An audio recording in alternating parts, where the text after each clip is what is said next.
Hey everyone, it's another week of This Modern Mystic, and we are talking about the divine union today. Yeah, it's very important. We're kind of excited about this because it is a reflection of our own union and also the union within us, because ourselves as individuals has helped us grow and developed on an individual basis that helped us grow our union together. So this is very exciting and very personal for us to share with you guys. Mm-hmm. And this is for anyone that obviously wants better relationships, relationships to feel easier, even if they're friendships, co-workers, relationships to your kids. But of course, if you're looking for your soulmate, or if you want to get out of that spiral of unhealthy relationships, this is all for you. And this is actually just something that we talk about in everything because we believe it's the pillar of our whole life. Yeah, we actually believe it's the collective consciousness. We believe it's moving in that direction where it seems that everything, it's like the pendulum swing. Everything was one way for so long, and then it's another way for so long, and then as it starts to even out in the middle, that seems to be a natural place for it to fall into is the divine union, right? Mm-hmm. Do you want to explain what the pendulum thing is anyways? Yeah. So it's something that we use a lot in our day-to-day understanding of, and spiritual or esoterically, the understanding of energies. Yes. So when a group of people get together, right, then they have this thought or belief system or a concept, and some of these concepts are created and they might have the name of, like, let's say Amazon, or Target, or some of these big places, Nike, Elon Musk, Tesla, all these things. What happens is it creates what's called a pendulum, and it's an energy force that learns that feeds itself based on these belief systems and ideals, and it creates its own laws and in order for it to be fed, right? And so we have some that have been in place for a long time, like the patriarch, the matriarch. And what happens is that it doesn't matter if it's negative or positive energy, it feeds off of both, right? And so right now, we went for a long time ago, there was the matriarch, right? That kind of ruled the world, and it was more of the natural order of the world. And the women were held in great esteem because they brought creation, manifested creation into existence, into the world, right? So they were held in high esteem. And then, for some reason, some of the men in the patriarch didn't agree with this. And you don't have to believe this is fact or anything. You can study it yourself, or however you want to look at it. So then what happened is they felt like it wasn't fair, right? So then they created the patriarch. And the patriarch, that's when all the burning of the witches and women, putting women in their place, and men are the head of the household type of deal, where now all of a sudden it's swinging all the way to the other end, and the men were running things and all these wars and killing, and how men can get, testosterone filled world. Not that it was all bad. I'm not saying that. There was a lot that got done when either or were in charge, right? And so then if the pendulum is swinging back the other direction, right, and we're swinging in, instead of these two forms of energy, the feminine and the masculine energy, being apart from each other, it's only natural that it's going to be where they balance each other out, right? And that's what we believe we're headed for. And this is what we want to teach, because in our relationships and how we deal with the world, these are two different energies that are utilized in order to get things done, And you could look at, like, the feminine, is more the emotional, the feeling. They feel it. It's based off of how's everything going, and being able to judge things from a feeling place, where the masculine is like, let's get this done. Like, I don't care, pick up your arm and pick up the end of the bridge and let's keep going, that type of thing. And that's just extreme, but that's kind of like what it is. So imagine being able to use your intuition, being balanced, where you could use your intuition to guide you in your decisions, and then use your masculine, or so that would be like the feminine, and then using the masculine energy in order to make sure that it gets done and you don't get swayed from it. But then you can use your intuition to see how much effort to put in one area or another as you go to get the job done. Right? Mm-hmm. Yeah. Yeah, and we have different roles in different relationships in our lives, and so when you are going through your day, we have to shift in and out of these energies, and it's better to do it with confidence and grace and feeling like you know what you're doing, because when we're carrying thousands of years of DNA that feels very traumatized from, say, wars, I mean, I really had a huge shift in my understanding and my maturity of what it means to be a woman in a masculine world, in the sense that I don't have to like walk around and believe that every man is out to get me, but that's what my DNA or the story of feminism says, right? So if we aren't careful, either trauma in the body or the DNA, or if we don't clear it, and if we don't have these spiritual practices to kind of clear ourselves and our aura over the many years of our lives, then we're carrying along a lot of fear and a lot of conditioning or mental thought that really isn't ours anymore. And that's where our power lies, is that we need to decode some of that and replace it.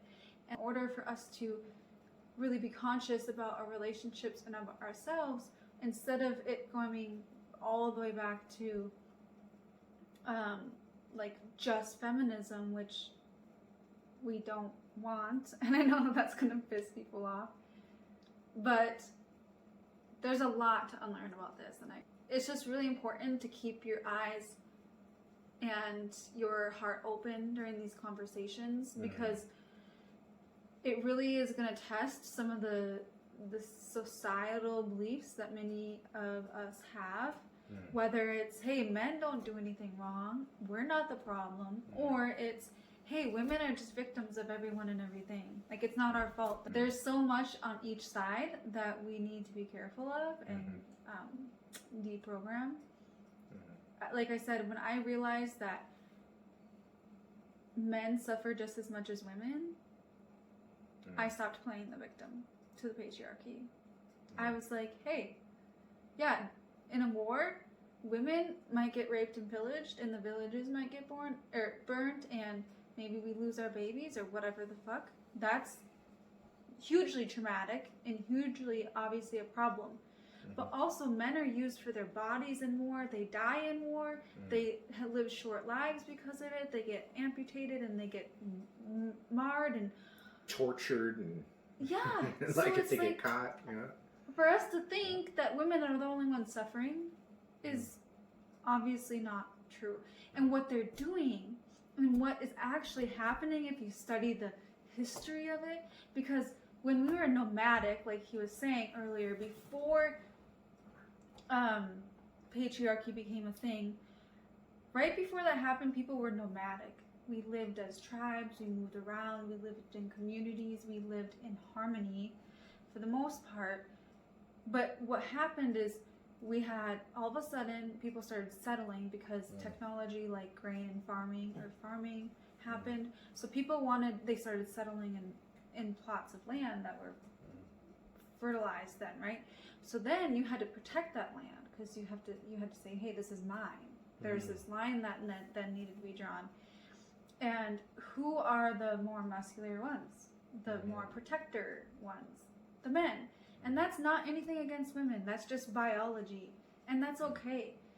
But then people started gathering in groups. So then religion came about, because they said, hey, how do you control the masses? Or how do you create rules structure? And structure. Yeah, that's good. With around a big mass group of people. Yeah. You do it through religion. You do it through government and religion. Programming, policies. Yeah. And that we kind of took a turn, because instead of valuing women and men, then that's where, well, men can go to war to protect the land or protect the whatever. And then that's when you even see, like, when women were trained as goddesses in temples for sacred sexuality, those were the first women, even though people went to them for spiritual service and for enlightenment, and they were revered in the society. It was those women who were first called whores. And you can see the importance of language, because it then turned the same person, the same thing, into a negative experience or a demonized experience. And then all of a sudden, religion came, and we have all these rules and regulations of human behavior and judgment. Yeah, and I think the biggest thing that we want to communicate to everybody is that I know a lot of people push this whole equality, but I think it's more, what is it, equity? That we have to be honest about what we are capable of as human beings on an individual level, on a relationship level, what not only what we are capable personally, but for example, because of my background and the things that I've chosen to do in life, it's a little bit harder for me to be traditionally employed, right? And it's a lot easier for her because her background, she actually excelled in becoming an employee. And so if you want to look at the traditional, like, well, men should be the breadwinner, whatever. In the beginning of our relationship, we had to flip it around, and it felt awkward to where she has to be the breadwinner, right? While we build our business, right? Because it doesn't make sense for me to go get a job for kibbles and bits that won't even pay the bills if she can go get a job. And that was a lot of breaking of our own understanding about how we wanted to operate as a couple. And thank God for that, because what really happened is it helped us on an individual basis balance out the feminine and the masculine energy within us in order for us to be able to still have respect and love for each other's, no matter what roles that we played. And it doesn't mean that the masculinity and the femininity of each other went away. Trust that. You know, it's not that all of a sudden now she's got the big balls and she's whatever, chopping, doing all the masculine stuff. I was still the masculine person. And it's something that's very, it's a very intricate thing to kind of maneuver and to understand in order to be able not to allow these differences and the constructs of our thinking to affect the bond and the relationship that we had. Now, was it easy? No. Did we just seamlessly make this transition? No. Yeah. There was fighting and arguments, and as the walls of our understanding crumbled until we finally rebuilt ourselves in our relationship and feel stronger and more unified, more of a divine union that was actually what started our relationship to begin with, this divine union. But then as we melted our life together and tried to figure out how are we going to create this life for us and our family, and then we started running into these obstacles of bringing money in and places to live, and any of you guys know that have a criminal history of any kind, especially with any felonies, it is nearly impossible to get a decent place to live and a decent job with that type of background. And these are some of the things that we ran into personally, and everybody has their own thing. The other thing I wanted to touch on too is that no matter what the relationship is, right, whether it is heterosexual or not, there's always one person that shares more of the masculine trait than the other person, or more of the feminine trait than the other person. And you have to understand that that's what it is in order to understand how the relationship will work and how it works. And I'm sure everybody kind of figures this out. But to really understand the masculine energy and in its potency, and to understand the feminine energy and its potency, will help people create the divine union and see how those two things can work together so that you can find harmony and balance have the right harmonics in this vibrational state of being together, right? Yeah. Well, you said though that some couples are pretty evenly balanced on the spectrum, just within themselves. So Yeah. There's a book that I read a lot. I actually like it a lot, and for me, because I'm very masculine, is The Way of the Superior Man by David Data, and he talks about that, how there are these different types of relationships. You know, not everybody is. It's not like us where it's, you know, it's super masculine and super feminine, whatever, right? It's not always like that. There's some that are more balanced. It's just that we tend to be more, because of the polarities in the relationship. There might be is more of a passionate, like tumbling and rolling, and you know what I mean, where we try to, and that's how even in our intimate moments, wherever we have those intimate moments, whenever we do it, is filled with this. You can feel the energies flowing back and forth because of how it is, because of the polarities that we sit on and meeting. Look at the shift that has to happen. If you both in the middle, it doesn't tend to be that way as much. The boat don't get rocked as much, and there's more of an understanding and more of a cohesiveness in where there might not be as much contrast in the relationship, let's call it. You know what I mean? Yeah. So that's a lot to think about for yourself, right? So just some things that I would, you know, journal on, or some questions that you can really take from this is, what are my energies naturally? But what are my natural tendencies actually? Because there's a difference between how you've been conditioned and what's naturally within you.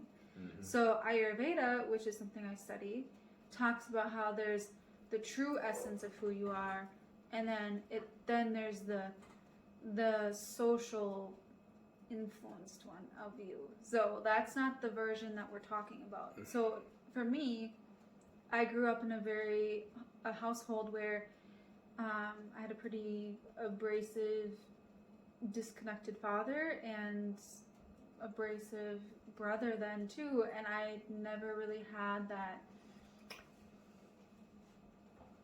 tenderness or validation, and I learned I ended up, I feel like, sometimes being, you know, a dog in a corner. So I had the tendency to become very, in order to have my needs, or to even just have a voice every once in a while when I felt like I direly needed it, to be that way. But I'm not actually that aggressive. That's not, like, that's the conditioned behavior in me. I'm actually very loving and tender and gentle and flowy and not dramatic. I don't. So you have to kind of, in your own self-study of yourself, really figure out what was conditioned in me, and then what is like my true nature. And that takes some inner exploration, which we're here for if you need help with that.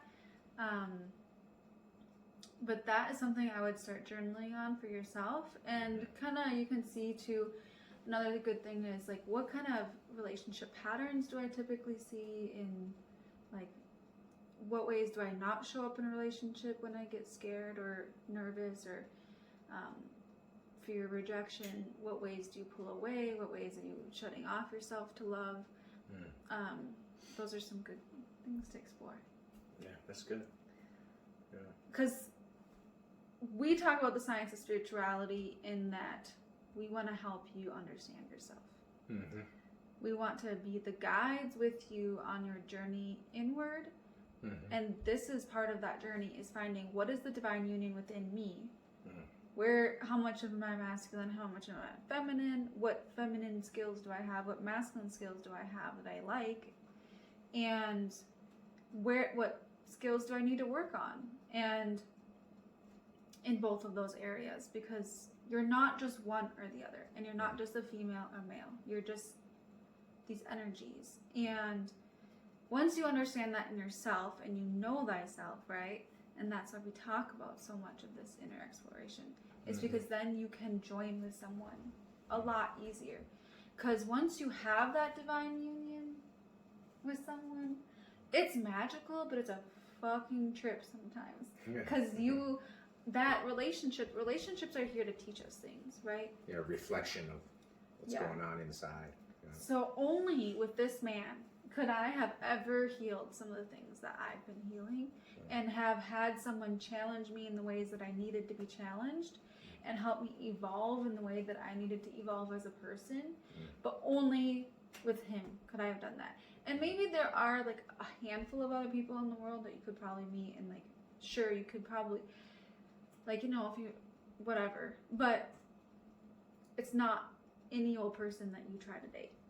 So you have to be so intentional with who you choose, and make sure that you have that spark of creation between you. Because if you don't, it just, the fires of the alchemy that are required in that relationship will burn you alive, and then you'll like ditch out, right? You'll be like, this is too much, I'm just gonna leave.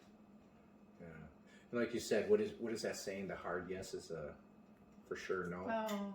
An almost yes is a definite no. Yeah. It shouldn't be like, well, I mean, like they hit like 90% of my things that I want, or 99%, but that one or two that I really want, I can just live without. No, you fucking can't. Like, you need to find somebody who has all that. And that's not even a checklist. Like, I don't even like it when people think of like, this is my checklist of someone. Yeah. Because it wasn't even mentally that I like knew we were meant for each other. Yeah. If I were to have written it out logically, I wouldn't have been with Soul. Yeah. But because I was centered in who I was, and we were both very clear in who we were at the time that we met. Especially then, that made it like, okay, I'm never leaving this man. Yeah. So. It was a frequency. Like, it really is a frequency, and that's why we love the science of spirituality, because when we think about it and reflect on our lives, about the things, it's a feeling, you know, you feel that this is right. You feel that these things are, you know, like, and that's why, like, us men, when we are over masculine and we don't tap into our feelings, we just logically look at something, but that something might be trying to tell us on a different frequency whether or not we need to back off or not, you know. Like the saying goes, not everything needs a hammer. You know, you might need different tools to use, and that's why we feel it's important to develop every aspect of your being in order for you to grow into whatever it is that you want to do. You know, whatever it is that you want to be, you have to develop all those different aspects. And as much as we've been taught, and I think this whole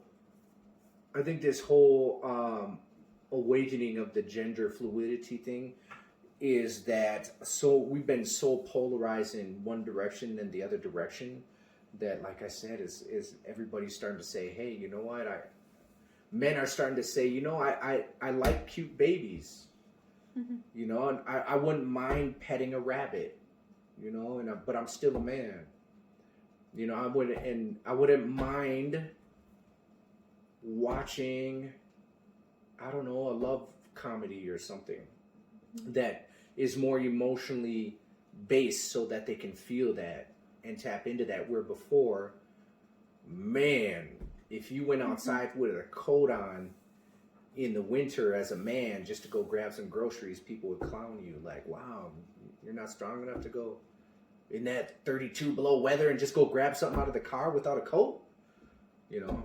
And that's I'm glad that people are starting to be like, no, I'm not. I want to grab this coat and I want to stay warm because that's what I want to do. And I'm still a man, you know. I think what's happening now is because of people opening up their thinking, their thought frequencies, and people opening up their hearts, you know, the electromagnetic spectrum of which they feel things and see things and experience things.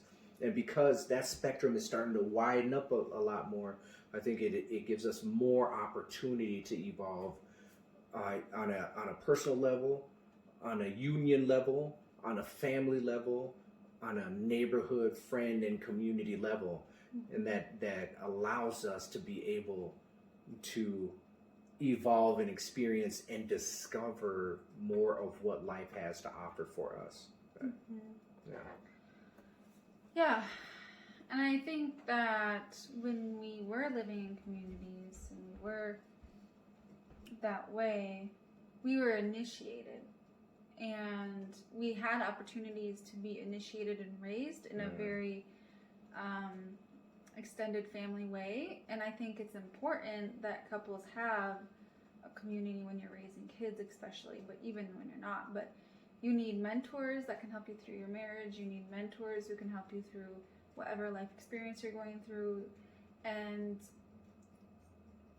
our kids need mentors that are not always us as the parent, but you should be able to trust that that person has their interest in heart, right? And there's this piece about, like, you know, as a therapist, and I saw this for years and years, and I have not seen someone who wants to be transgender who has not had a crap load of trauma. A crap load. Like, this is not, I don't think it's so much about a societal decision of what is right or wrong. I think it's about that we're not understanding how trauma affects the personality and people. So, for example, we just came from a post-war era, like World War I, World War II, Vietnam, all of this stuff, right? Very masculine based, very unemotional, because they had to be, because they didn't have any of the resources to understand what they're going through. And then they brought that home into that war into the home when they came home, because then they didn't have the ability to connect anymore. And then and I'm not saying that this is all like soldiers' fault. There's a lot of other things that the United States at least has been through, like being founded on a genocide, right? And domination that has created almost just generations of trauma, right? Disconnection. And that's what trauma does, is disconnects us from our ability to regulate with each other, co-regulation, and to connect. Like, if I'm all effed up in the head and I'm scared all of the time, I will not be able to co-regulate. I will not be able to interface with the aura and the love of this person that's in front of me. And that's really sad and really unfortunate. And we're coming into this place where we don't need to question. I think we need to separate the divine feminine, divine masculine energies. Everybody has that. That's not the same thing as the gender thing that is being expressed. I'm worried that people are saying, I don't feel safe. They're actually saying, I don't want to be a boy or a girl. But really, I think what's deeper than that is, I don't feel safe to either be a boy or a girl. Yeah, identifying with either one. Yeah. I've seen even man shaming, woman shaming, and then it's like, well, who do I want to be now? Because none of it's good. Yeah. And then you also see like incest, right? Or, you know, when if their mom and their grandma, or if their dad, I mean, boys are molested just as much as girls. You have that in the family for generations. And then you have a new girl born into a family and there's men around. You think that little girl or that little boy is going to feel safe to be that way? Or is that a vulnerability? And now all of a sudden they don't feel safe to be a girl. And it's really important that we look at this, because we're rejecting so much of what's so beautiful about being a man and being a woman. It's so beautiful, like, that I can carry our children and that he can provide the play and the structure and the love. And, like, I love that he as a man wrestles with the kids, right? Like, you guys have fun, and I know that that's not something I do. I'm really good at nurturing them, right? Holding them, breastfeeding, all of these things. And I love doing that. I love being the woman in the house. And I play games. Yeah. You like and that's good, because the games is the more logical, more like you figure this out. Even with the wrestling, you know, it's more of a mental kind of thing, and it's pretty natural with the masculine feminine aspect of being, you know. So it's something that, like, we just really want people to understand what those energies are about, you know. And how to feel good in your own body despite what maybe society is saying, or despite maybe what your trauma might be feeling like in your body. Don't follow what your trauma is trying to tell you. Follow what your heart is telling you. Don't feel like you have to reject yourself. So with the divine union, we talk about traumas, right? When we talk about traumas, we're talking about the programming that is put in us when we are very young. And we don't even know that it's in our head. When something happens and the way that we react to the world because of it, that flight, fight, or freeze aspect, these are automatic responses that are going on in order for us to act that way. So what we're saying is, with our teaching of the science of spirituality, for you to understand and have a more of a intimate knowing of how you operate on an individual basis, and you're able to navigate through these traumatic experiences and shed them. And you shed them in order to be enlightened about who you are, right? And once you are enlightened, what happens is you get lighter, and your vibration starts to vibrate at a higher frequency. And the higher the frequency, the more waves there are, the more information you pick up, and the more information you pick up, the better decision making that you can make in your life in order to head in the direction that you want to head on a personal basis, on a divine union basis.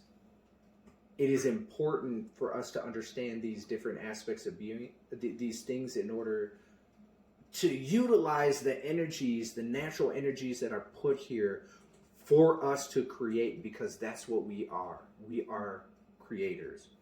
We are the micro to the macro. We are micro creators to the huge creator of the earth, the huge creator of the solar systems and the universe, and so on to infinity. So we think what we have as human beings is more of a conscious understanding of how we can create, and that's why we ask questions. And right now with the divine union, it is just a very powerful way for people to get together, understand each other's energy, however you decide that is, understand and utilize it in order to be a more balanced, more understanding, more intimate, because you get intimate understanding those things. And then then from there grows a real love and appreciation for each other and for the life that you share. Giving and receiving, all this stuff that helps everything come to pass in your life. Okay, so just to end our conversation, I want to give this analogy of what the divine feminine, divine masculine are, and why that helps us co-create the future or the reality that we seek.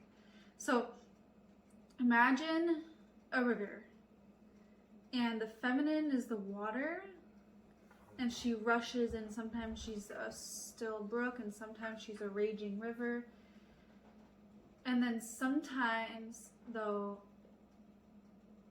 if she was raging, or if there's more water than usual, what would happen if there were no banks is that there would be a flooding, right? Water would go everywhere. There would be no course to the water. There would be no, and that is what form, yeah. And that is what would happen without the masculine for the feminine. Is the masculine helps give the structure. It says, I will hold you no matter what it is that you are, which, and you have the raging river or the still stream, like, I am here to hold you in this. And that is nourishing to both the masculine and feminine, to be able to be seen and to be helpful in those ways to each other.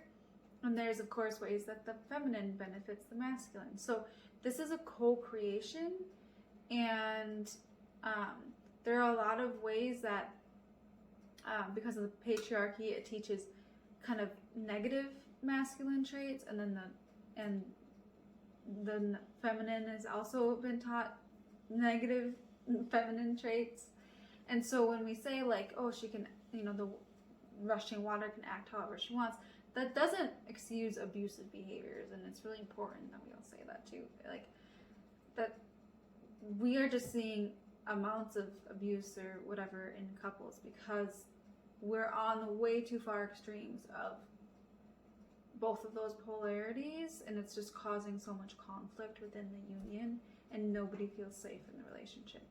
So this is about you feeling safe in who you are, and then in your relationships and in the world. And that's the beauty when we can bring all of that together in true form, true essence. Like, that's what's available to you. That's what you can create with and be with and live in for your life. And I know that we all want that. Like, we want healthy marriages. We want supportive marriages. We want a good family unit. We want healthy kids. We want, an ability to take care of our parents or whatever it might be, like, or be a part of our community, be mentors in our community, whatever it is that you want. It's all about relationships. Everything comes down to relationships, whether we believe it or not. So. That's for sure. And learn to relate. I think that about wraps it up for the divine union for now. It's something that you will see us really diving into more because we feel it's very important. Relationships are so important, aren't they? And so the more we understand about them, the better off everybody will be. And thank you for joining us. Yes. We appreciate that this week, for you guys joining us this week.